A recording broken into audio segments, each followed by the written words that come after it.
to you by the Las Cruces Sun News. This is Straight Shooter.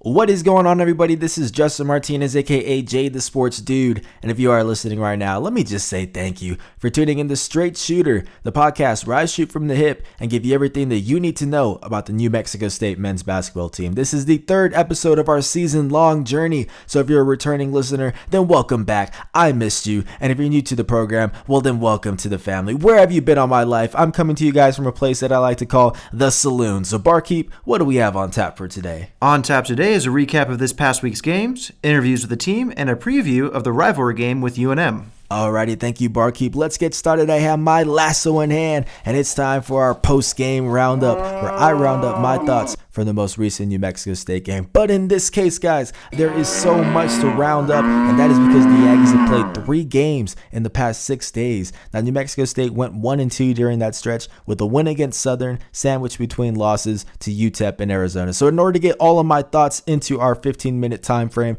I'm going to give you guys my one big takeaway from each game. So let's start off with the 65-50 loss to UTEP this past Tuesday on the road. My biggest takeaway from that game is just that AJ Harris really is the guy that makes this offense run. Now, you have to give credit to UTEP first and foremost because they did just play like the better team. But in general, man, the Aggies just were not able to penetrate and kick it out to the shooters like they have been doing during the Chris Jans era. There was a lot of swinging the ball around the perimeter, not a lot of guys creating separation, and a whole lot of shots that were within the final few seconds of the shot clock. It got to the point, actually, where I decided to dig a little bit deeper, and according to KenPom.com, New Mexico State's possessions this season are taking an average of 20.5 seconds per possession. Now, that is the 8th slowest in Division I basketball, and that's part of the reason why the Aggies shot just 36.8% against the Miners. It was a lot of settling for contested shots towards the end of the shot clock, and I do expect that to change once Harris returns in mid-December, but for now, point guards such as Sean Buchanan and Jabari Rice, they just have to get in the lane more and create for their teammates like we know that we can. Now, my next takeaway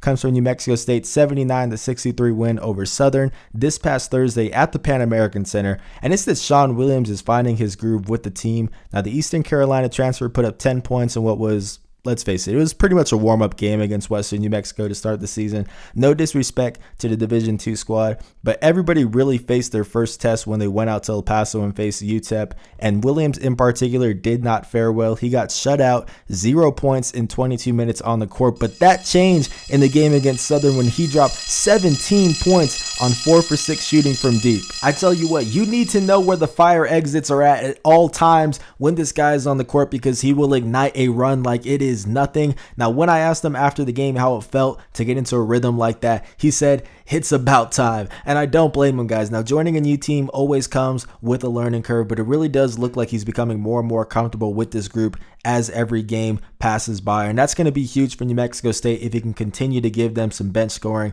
in addition to somebody like Jabari Rice and Johnny McCants. Now, my final takeaway is from New Mexico State's 83-53 loss to Arizona on Sunday, aka tonight, guys. Now, that's right. Don't ever say I don't do anything for y'all because I just made the 4-hour drive back to Cruces from Tucson and I went straight to the Saloon so I could tell you guys how I'm feeling. But my takeaway from this game is that there has to be more than just Trevelin Queen on offense. Now, I could have gone in a lot of different directions for this takeaway. Another big one, just a more obvious one, is that the Aggies don't have the size to deal with teams like Arizona. Even UTEP was giving them struggles with F.A. Odaje and Bryson Williams. But just to put all of that to the side, the fact of the matter is that New Mexico State hasn't had a consistent second scorer alongside Trevelin Queen. Now, in Southern, it was Ivan Adecoechea who had 19 points. Against Arizona, it was Jabari Rice, who actually had a good stretch towards the end of the game. He had 11 points in the last 9 minutes to finish with a team-high 14 points.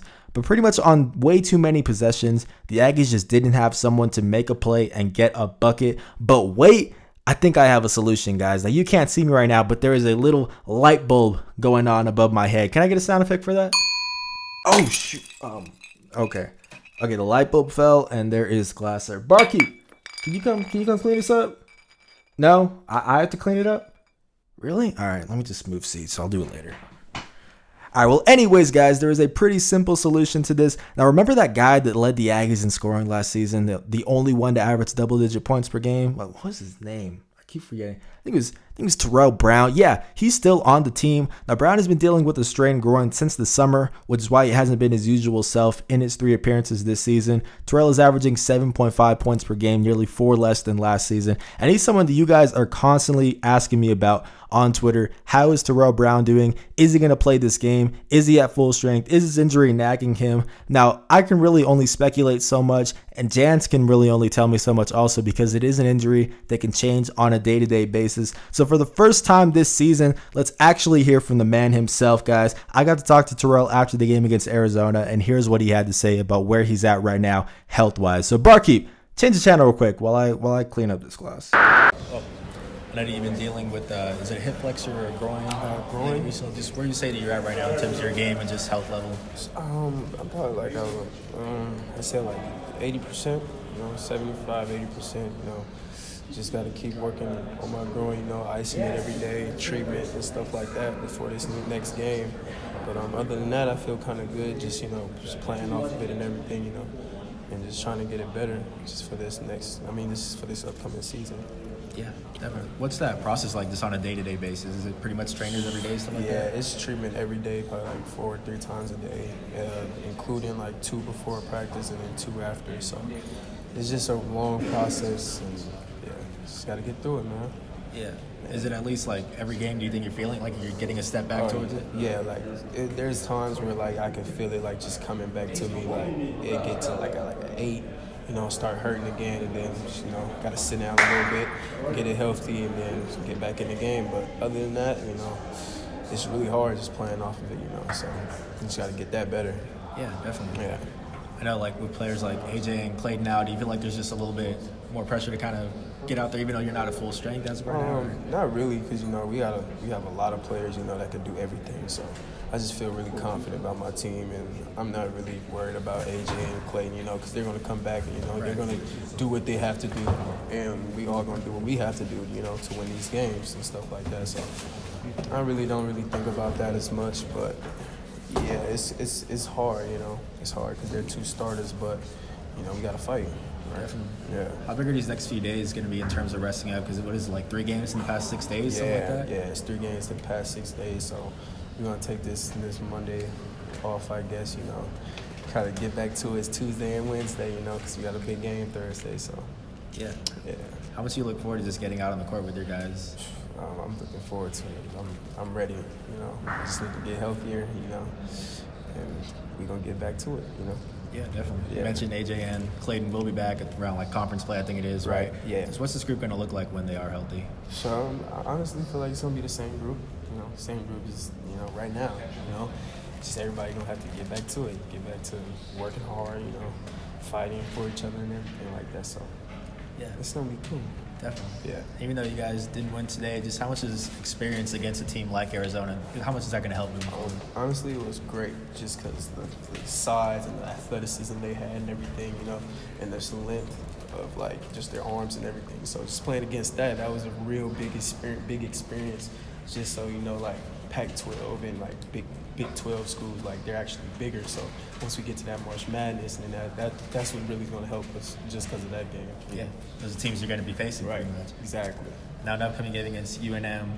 Just how are you able to kind of block it? I know there's a lot of rivalry talk around it, and I won't press you too much with it, but just how are you able to just block that out? Is that pretty easy for you? Yeah, it's pretty easy. I played against them 2 times, three times already. 2 last year and 1 my freshman year. So I feel pretty confident about it. It's just another game for me.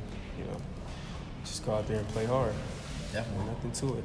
Definitely, man. Well, that's all I have. I appreciate it. Thanks so much. Appreciate it. Yeah. Thank you. Rest up, man. Appreciate it. Alrighty, thank you, Barkeep. So that was Terrell Brown talking about where he's at right now with his injury. It really has been a nagging injury that is easy to aggravate, and that's why it's not hard to see why it has affected him so far this season. But Terrell does figure to be one of those guys that is just a go-to bucket getter for the team once he gets back to full strength, and the Aggies need that to happen for sure because, as I've said, Trevelin Queen is doing great, but it can't just be him on offense. So Terrell also talked a little bit about the upcoming game against UNM, which takes us perfectly into segment number 3, the one you all have been waiting for. Can I get a drum roll, please?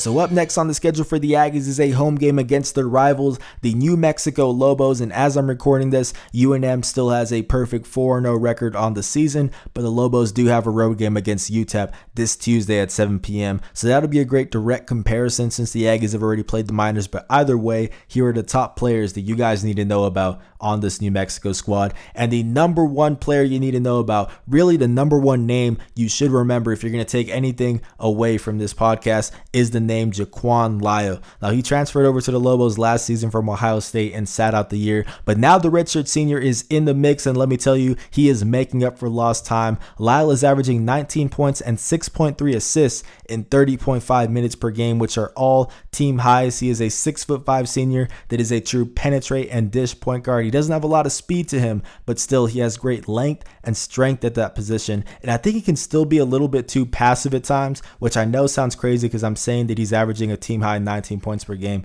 but still he can score in volume. When he finds a mismatch, he will exploit it. Take the game against Green Bay, for example. He dropped 31 points on 5 for 9 shooting from deep in the win. He is a real sharp shooter, and the only guard that New Mexico State has that really matches up well with him in terms of just direct height is Jabari Rice, who is 6'4". He's still an inch shorter, but yeah, there are gonna be some mismatches, and it's gonna have to be a group effort for New Mexico State to contain him. And if they can do that, well, then that's most of the points for New Mexico and a lot of the assists and facilitating that comes with it. So having him as the top priority is an absolute must. But there are still a couple other guys that the Aggies need to watch out for. And the second one that comes to mind is redshirt senior Carlton Bragg Jr. Now, as I've said, the Aggies have struggled thus far against big men with legitimate size, and Bragg is one of those guys. So he's a 6'10" transfer from Kansas/Arizona State, even though he didn't play at Arizona State. He played, I believe, 2 years at Kansas. But he is a double-double machine. He's averaging 11.8 points and exactly 11 rebounds per contest this season for the Lobos, and we'll see if Yvonne can battle down low with him and keep them off the glass, because like I've said, players on Arizona and UTEP, their bigs have just really given the Aggies problems so far, and it's going to be huge to not let that happen again against New Mexico. Now, our final guy to watch out for, I apologize in advance, my guy. I know I'm pronouncing your name wrong, but it is Corey Manigal. Now, this is a 6'9" senior forward who dropped 20 points on the Aggies last season, and he's been on fire to start this new year off of the bench. Now, he is averaging 15.8 points per game in just 18.8 minutes per game, and that is serious efficiency. And the way he is able to do that is that he is a real instigator. So he loves to be aggressive and get to the free throw line. He's actually already attempted 26 shots from the charity stripe so far this season in 4 games. Now, keeping him off of the line is obviously going to be crucial for the Aggies, but just in general, matching the bench scoring that the Lobos have is going to be huge for the Aggies. I've been talking about Sean Williams, how he's been making improvements, but still, guys like Jabari Rice and Johnny McCants, who are plenty capable of scoring, are also going to have to step up. But overall, my biggest key for the Aggies in this game is to take advantage of the three-point line. Now, 40.8% of the shots that New Mexico's opponents have taken so far this season have been from behind the arc. So that percentage is actually 20th in the country. They are going to get a lot of looks from deep. And for a team that's only shooting 31% from behind the three-point line, that rate is going to have to increase if the Aggies want to get the win. My ultimate prediction for this game, guys, give me New Mexico State in this one, 77-72. Yes, that is right.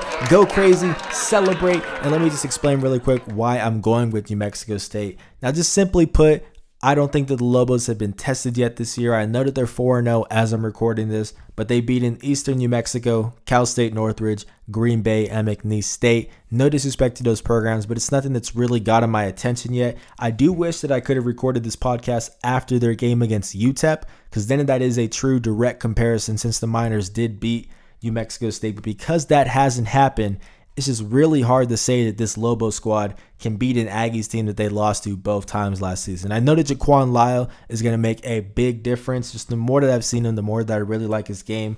But it's not like it's the same UNM squad from last season that is just added loud. They did lose Anthony Mathis, who was their leading scorer last season, so they do have some holes to fill. And because of that, I'm still going with the Aggies despite their injuries. I'm taking them at home in that environment. I think it will give them the slight edge, but it is going to be a very close game, and I cannot wait to go and cover it on Thursday for you guys. But that is going to do it for episode 3 of Straight Shooter. Thank you so much to everybody that has shown support on social media. And also thank you so much to everyone that has shown support whenever I see them in person. Shout out to Anselmo and the rest of the traveling squad that I was talking to before the game at Arizona. They made it out there to Tucson, and it was really cool to talk to them. But just thank you in general to everybody that has shown support, because it really does mean a lot to me, guys. I love putting this podcast together for you, and I appreciate all sorts of feedback that you'll want to give. But like I said, that is going to do it for episode 3. This has been Justin Martinez, aka Jay the Sports Dude, and I'll see you guys next Sunday. I'm out.